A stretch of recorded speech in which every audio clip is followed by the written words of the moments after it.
Back then, Israel had no king.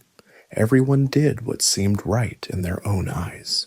There was no one to lead the people with a strong hand, no one to unite the tribes. Sometimes, God would raise up a judge, a warrior, a prophet, someone to deliver the people from danger. But it never lasted.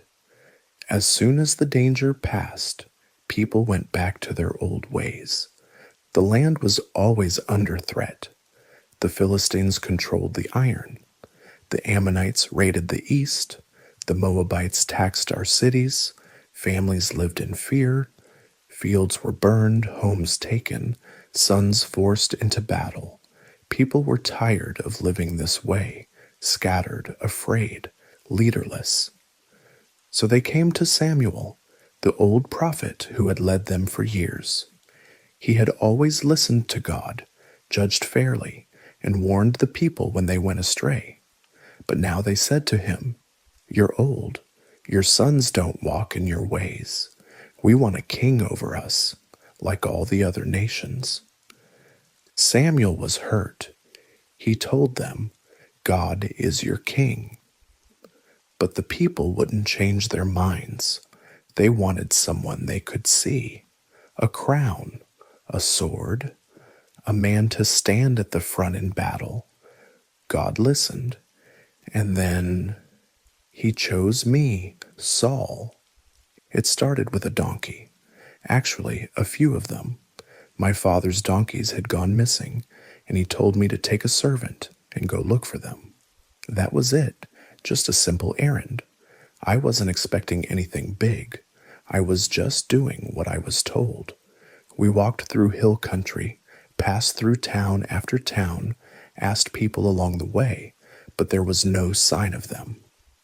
Days went by, and I was ready to turn back. Then my servant said something strange. "There's a man of God in this town," he told me. "People say he always tells the truth. Maybe he can help us." I wasn't sure. Ask a prophet about donkeys? It felt silly, but we were tired, and we had nowhere else to look, so I agreed. We went up to the city, and before we could even find him, someone came out and said, "The seer is expecting you." That confused me. Expecting me? How could he be? Then I met Samuel. He looked right at me and said, "Don't worry about the donkeys. They've been found. But I have something more important to tell you." I stood there blinking. "You, Saul," he said, "are the one God has chosen to lead his people. You will be the first king of Israel." I laughed and sighed. I thought he must have me confused with someone else. I was just from the tribe of Benjamin, the smallest tribe in Israel. My family wasn't powerful. I wasn't trained for battle. I wasn't even comfortable speaking in front of a crowd. Why would God choose someone like me? But Samuel wasn't joking. He told me that the Spirit of the Lord would come upon me, that I would be changed, that God Himself had called me. The next morning, he took a flask of oil, poured it over my head, and said, "Has not the Lord anointed you ruler over His inheritance?" I stood frozen. I could feel the oil running down my hair, warm and heavy. I didn't know what to say. Something about it felt holy, but also terrifying. I had never wanted to be important. Now I was being told I'd wear a crown. Even after I left Samuel, I kept looking over my shoulder, half expecting someone to stop me and say, "Sorry, wrong Saul." And then came the day Samuel called the people together to announce God's chosen king. Tribes were called forward, then families, then names.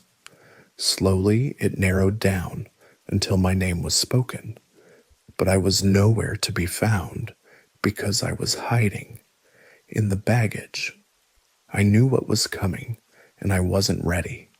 I didn't feel like a king. I didn't feel wise or brave or strong. I felt like a farmer's son, hiding from something too big to understand. I crouched down low, hoping no one would look too closely. Of course, God saw me. God told them where I was. They pulled me out, and there I stood, taller than most men around me, feeling smaller than ever inside. Then something happened. People began to cheer. They shouted, "Long live the king!" And just like that, I wasn't hidden anymore. I was Saul, king of Israel. But not everyone celebrated. Some doubted. They said, "Can this man really save us?" And I heard them. I didn't argue. I wasn't sure myself. I went back home, quiet. I didn't try to act like a king. I didn't build a palace or wear fine clothes. I went back to the fields, back to the life I knew. Then the news came. Jabesh Gilead was under attack. The Ammonites surrounded the city and gave a cruel offer. Surrender, and we'll gouge out the right eye of every man. The people begged for help. Word reached my town, and I was still out in the fields with the oxen. When I heard the message, something stirred deep inside me. Not anger at the enemy at first, but something more like fire. God's Spirit came over me, and suddenly I wasn't just Saul the farmer anymore. I cut up the oxen and sent pieces throughout the land, saying, "This is what will happen to the oxen of anyone who doesn't come with Saul and Samuel to battle." And people came, thousands. I stood at the front, not because I wanted to, but because I had to. We marched through the night. At dawn we struck. God gave us victory. The Ammonites scattered. After that, people stopped asking if I could save them. They saw it with their own eyes. Some even wanted to punish those who had doubted me at first. But I said no. Today, no one will be put to death, for today the Lord has rescued Israel. That day, for the first time, I felt something shift inside me. Maybe I could do this. Maybe with God's help, I could be the king they needed. Maybe I wasn't just a donkey chaser anymore. At first, I didn't know how to be a king, but war teaches fast. The enemies didn't stop coming. Every time we turned around, there was another threat. Philistines from the west, Moabites from the east, Edomites, Amalekites, raiders from every direction. And with each battle, something strange happened. People started looking to me, not just as a leader, but as a hero. They would whisper my name with hope. My men waited for my word before they moved. Towns cheered when we returned from victory. Even the doubters from the early days fell quiet. I wasn't hiding anymore. I stood at the front of my army, sword drawn, cloak whipping in the wind, the smell of fire and sweat in the air. And if I'm honest, I started to enjoy it. There's a weight that comes with glory, but also a kind of thrill. When men obey your voice without question, when your name brings courage, when the people say, "You are the one who saves us," it's easy to believe it. Then came the day when the Philistines gathered at Michmash. They were strong, chariots, horsemen, soldiers like sand on the shore. I could see the fear in my men's eyes. Some of them began slipping away, hiding in caves, running across the Jordan. I told them to wait. Samuel had said he would come in 7 days to offer sacrifices. But the 7th day came and went. Still no sign of him. My men were scattering. The enemy was pressing in. My hands were shaking, not with fear of battle, but with the weight of being alone. A king must act, I told myself. So I did what only a prophet was meant to do. I took the offering and sacrificed it myself. The smell of burnt meat still hung in the air when Samuel arrived. His face said everything before his mouth opened. "What have you done?" he said, voice low and tight. "I waited," I said, "but the people were leaving. You were late. I had to do something. I thought—" "You've done a foolish thing," he said, cutting me off. "You didn't keep the command the Lord your God gave you. If you had, he would have established your kingdom forever. But now, your kingdom will not endure." I stood there stunned, the offering still warm, the battle still ahead, and already I had failed. I didn't know what to say. Part of me wanted to argue. Part of me wanted to fall to my knees. But mostly, I just felt alone. We still won the battle. Jonathan, my son, led a brave attack that scattered the enemy. But Samuel's words clung to me like a shadow. Then came another mission, clear orders this time. The Lord spoke through Samuel, "Go and attack the Amalekites, completely destroy everything that belongs to them. Do not spare anyone or anything." It was harsh, but it was God's command. We went. We fought. We won. The Amalekites were defeated. But when I stood among the spoils, fat cattle, strong oxen, gleaming goods, I hesitated. Would it really be so wrong to keep the best of it? Not for myself, I told the men, but to sacrifice to the Lord. That made sense, didn't it? And their king Agag, I didn't see the harm in keeping him alive. It felt like a show of strength to have him as a prisoner, a trophy almost. When Samuel arrived, I greeted him cheerfully. "The Lord bless you," I said. "I have carried out the Lord's instructions." He raised an eyebrow. "Then what is this bleating of sheep in my ears? What is this lowing of cattle I hear?" I stumbled through my words. "The soldiers, they spared the best of the sheep and cattle to sacrifice to the Lord your God, but we totally destroyed the rest." "Stop," Samuel said sharply. "Let me tell you what the Lord said to me last night." I fell silent. "When you were small in your own eyes, did you not become the head of the tribes of Israel? The Lord anointed you king, and he sent you on a mission, destroy the Amalekites completely. Why didn't you obey?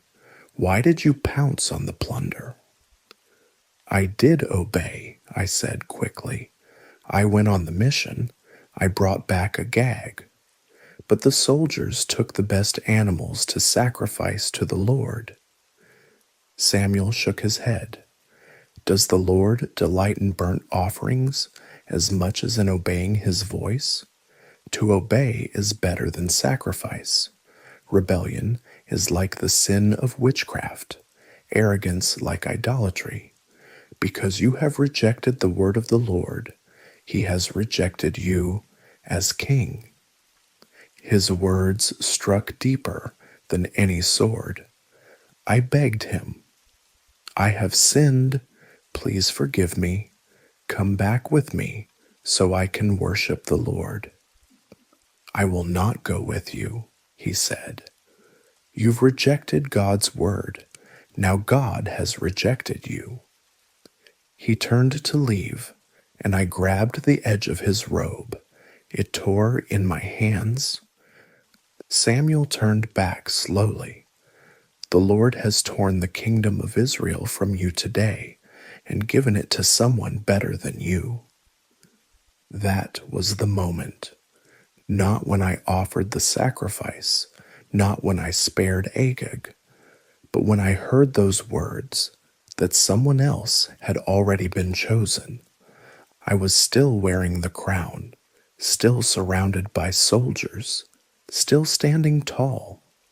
But inside, I was already falling. He was just a boy when I first heard of him, a shepherd, ruddy cheeks, young eyes, a slingshot in his hand. I never imagined that boy would shake the whole kingdom. The Philistines had come again, louder this time. Their champion stood in the valley for 40 days, mocking us, daring someone to face him. Goliath, tall as a tree, armored like a wall. No one stepped forward. Not me, not my generals, not one man in all Israel. Then the boy came. His name was David. He didn't even come to fight, just to bring bread to his brothers. But when he heard Goliath's challenge, something lit up in him. He didn't flinch. He didn't tremble. He said, "Who is this uncircumcised Philistine that he should defy the armies of the living God?" They brought him to me. I looked him up and down. No sword, no armor, just faith. I told him, "You're only a boy." He's been a warrior since his youth. But David just smiled. "I've fought lions and bears," he said. "The Lord who saved me then will save me now." I let him go, and he won. With one stone, one throw, and one bold heart, he brought the giant crashing down. The whole army of Philistines scattered like ants. That day, everyone talked about David, and the next day, and the day after that. The songs began soon after. At first, they made me smile, our people celebrating, spirits rising. But then I heard the words, "Saul has slain his thousands, and David his tens of thousands." That line, that cursed line. At first, I laughed it off. Just a song, I told myself, just women dancing in joy. But the more I heard it, the more it stuck. It echoed in the halls. It rang in my sleep. I was the king, but suddenly I wasn't the hero. People looked at me differently now, not with awe, but with comparison. They looked at him with the kind of admiration I used to know. They whispered about his courage, his heart, his faith. And I began to watch him closely. I made him a commander. The men loved him. He succeeded in every mission I gave him. They cheered for him in every city. I tried to draw him closer, to control the threat. I offered him my daughter Michal in marriage. He didn't ask for it. He didn't even seem to want it. But he accepted humbly, as if it meant nothing to him. Even that hurt. I thought marrying into my family would tie him to me, but instead, it tied me tighter to the fear that he might one day take everything from me. He played music for me when the dark moods came, his harp soft and slow like water over stones. At times it helped, but other times I'd look at him and feel the heat rise in my chest. I remember once, I had a spear in my hand. He was playing, eyes closed. I gripped the spear tighter. My arm moved before I could stop it. I threw. He ducked.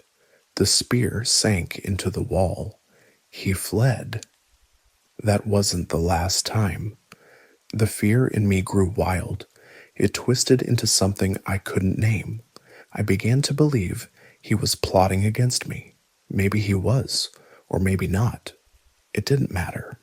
In my eyes, he was no longer a servant. He was a rival. My own son, Jonathan, defended him, said he was loyal, said he did nothing wrong. But what did Jonathan know? He was too close to David, too blind to see the danger. Even Michal helped him escape, my own daughter. She lowered him through a window, lied to me, and helped the man I feared most slip away. From that day on, I hunted him. He fled to the hills, the caves, the wilderness, and I followed with soldiers. I searched the valleys. I camped by night, scanning the shadows for any sign of him. It became a pattern, a rhythm I couldn't break. News would come. David was in the desert of Ziph. I'd march. Then he'd vanish again. Once I nearly caught him. We entered a cave to rest. I didn't know he was there, hiding deeper inside. He could have killed me, but he didn't. Later, he showed me a piece of my robe, cut from where I'd stood. See, he said, I could have harmed you, but I didn't. He called me my Lord the King, and I wept. I said, you are more righteous than I. You treated me well, and I treated you badly. In that moment, I saw what I had become, but moments pass, and fear returns. I kept chasing him. I told myself it was justice, that I was protecting my throne, that I was protecting Israel. But deep down, I knew I wasn't chasing David. I was chasing the part of me I had lost, the trust, the calling, the closeness with God. David still had it, and every time I saw his face, I was reminded that I didn't. He wasn't just a man to me anymore. He was a mirror. Samuel was gone. I still remember the day I heard the news. My chest felt hollow, like the last support beam in my heart had cracked and collapsed. Samuel, the prophet who had anointed me, who had warned me, who had always spoken God's words to me, was dead, and with him, the voice of the Lord seemed to vanish. I prayed. I fasted. I built altars, offered sacrifices, pleaded day and night. Nothing. No dreams, no visions, no whispers. The heavens were silent, like a door slammed shut and locked from the inside. I wasn't sure when it happened exactly. Maybe after I spared Agag. Maybe after I built that monument for myself. Maybe long before. But now it was clear. I was alone. I used to think being king meant being strong, making choices, commanding armies. But now I sat in my tent at night, surrounded by men who waited for orders I didn't know how to give. I stared into the dark, hoping for a dream, a sign, even a rebuke, anything. But the silence stayed. And then the Philistines gathered. They came with chariots and thousands of warriors, setting up camp at Shunem. My heart trembled when I saw them. I felt what my soldiers wouldn't say out loud. Fear. Deep, gut-sinking fear. I asked the priests. I begged them to inquire of the Lord. But again, nothing. No dreams, no Urim, no prophets. That was when I made a choice I never thought I would make. I told my men, find me a woman with a familiar spirit, a medium. They looked at me with unease. I had once driven out all the necromancers and witches from the land, but now I was asking them to find one. Hypocrisy, desperation, maybe both. But I didn't care. I just needed to hear one voice, Samuel's voice. We found her in Endor, a woman who lived in fear and shadows. I went by night, disguised, covering my face like a thief. When she saw me, she was cautious. You know what Saul has done, she whispered. He's cut off the mediums. Why do you trap me? I swear, I told her, no harm will come to you. Bring up the one I name. She agreed. And when she saw him, saw Samuel rising from the earth, she screamed. Somehow she knew it was me, Saul. She trembled, but I told her to keep going. I fell to the ground, face first. Samuel, I cried, I'm in great distress. The Philistines are coming. God has turned away from me. He doesn't answer me anymore. So I've called you. Please, tell me what to do. Samuel's voice was cold, clear, final. Why do you consult me, now that the Lord has departed from you? He has become your enemy. The Lord has torn the kingdom out of your hands and given it to David. You did not obey him. You did not carry out his fierce anger. Tomorrow you and your sons will be with me. I couldn't move. His words pierced me deeper than any spear could. Tomorrow, dead, all of us. I collapsed on the ground, trembling. I had no strength left, not to stand, not to speak. The woman gave me food. My men urged me to eat.